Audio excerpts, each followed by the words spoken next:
Bon jeudi, ma gang de malades. Oh, je pense qu'on va souper sur une terrasse ce soir. Hein, ça a l'air, surtout qu'en fin de semaine, il fera pas beau, en tout cas dans la région de Montréal. Je sais pas si vous êtes comme moi, mais je trouve ça dur de naviguer dans la société parce qu'on sait jamais où sont cachées les mines qui peuvent nous exploser sous les pieds. Moi, je veux faire la bonne chose dans la vie. Là. Je veux pas me mettre dans l'embarras, puis je veux respecter les gens, puis pas trop les offusquer, tout ça. Mais sauf que les règles sont pas claires. J'aimerais qu'on me dise c'est quoi les règles, clairement, pour que je les connaisse, puis que je puisse les respecter. Parce que là, regardez ça, là. T'es animateur à la télévision, puis tu fais une mauvaise blague sur TikTok, tu vas perdre tous tes contrats, tu vas être barré à vie, puis tu ne pourras plus jamais exercer ton métier. Mais tu milites dans un groupe extrémiste qui prône la violence, tu planifies de transporter des cocktails Molotov, tu diriges un campement d'entraînement paramilitaire à Victoriaville pour combattre le capitalisme, puis tu te promènes avec des bâtons de baseball puis des billes d'acier, ben tu vas travailler comme journaliste à Radio-Canada, puis tu vas pouvoir te présenter comme candidat pour le BQ. Tu sais, c'est quoi la règle au juste, là? Comment ça, l'autre, il est barré à vie pour une mauvaise blague?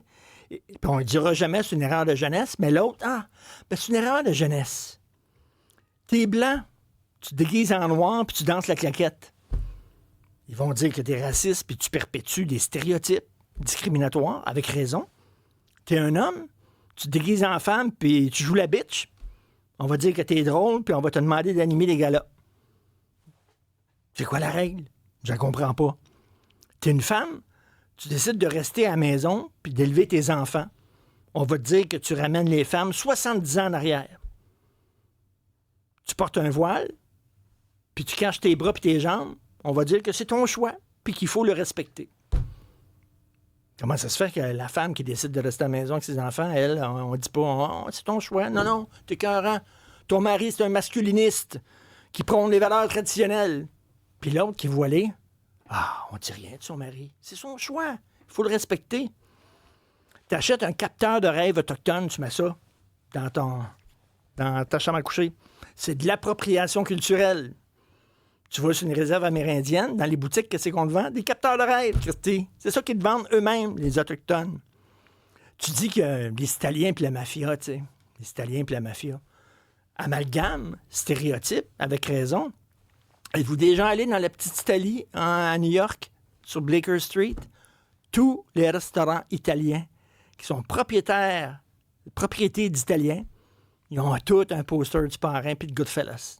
Toute la gang. Eux autres même disent « Hey, la mafia, boum! » Mais toi, si tu dis ça, Donc, je veux bien, moi, naviguer correctement puis pas offusquer personne. Mais c'est quoi les règles? J'aimerais ça qu'on fasse un petit manuel puis qu'on me l'envoie par la poste. C'était le début du Festival de Cannes. Et là, il y avait Juliette Binoche, qui est présidente du jury, je crois, ou présidente du Festival de Cannes. En tout cas, bref.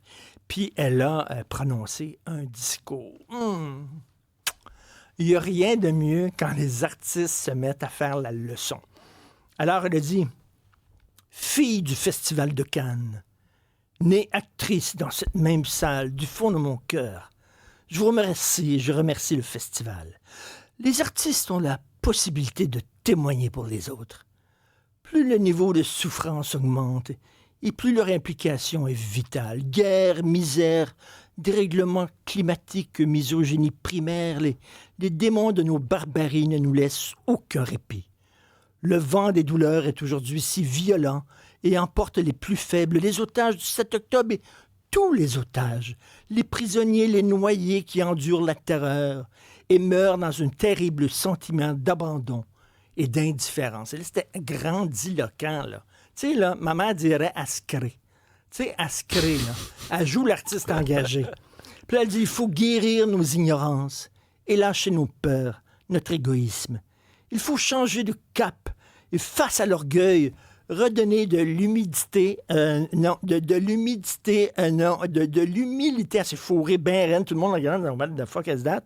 Et là, elle disait à un moment donné, l'humidité de l'houmous, qui est l'humilité. Là, les gens disaient, what the fuck is that? Qu'est-ce qu'elle est en train de dire, elle? Elle comprenait même plus ce qu'elle disait, là. Elle était complètement mêlée, grandiloquente. Hey, attends. une actrice, là.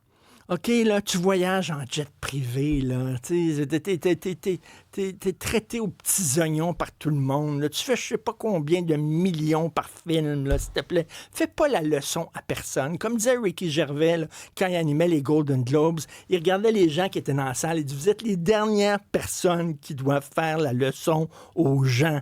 Les dernières. Tu sais, trouve le Festival de Cannes. Bravo le cinéma. Bravo aux gens qui font des films. On a besoin de ça pour réfléchir, puis aussi pour s'amuser. Bon Festival de Cannes. That's it. That's all. C'est tout, ben non. Tabouin. Ascré en maudit. Bonjour.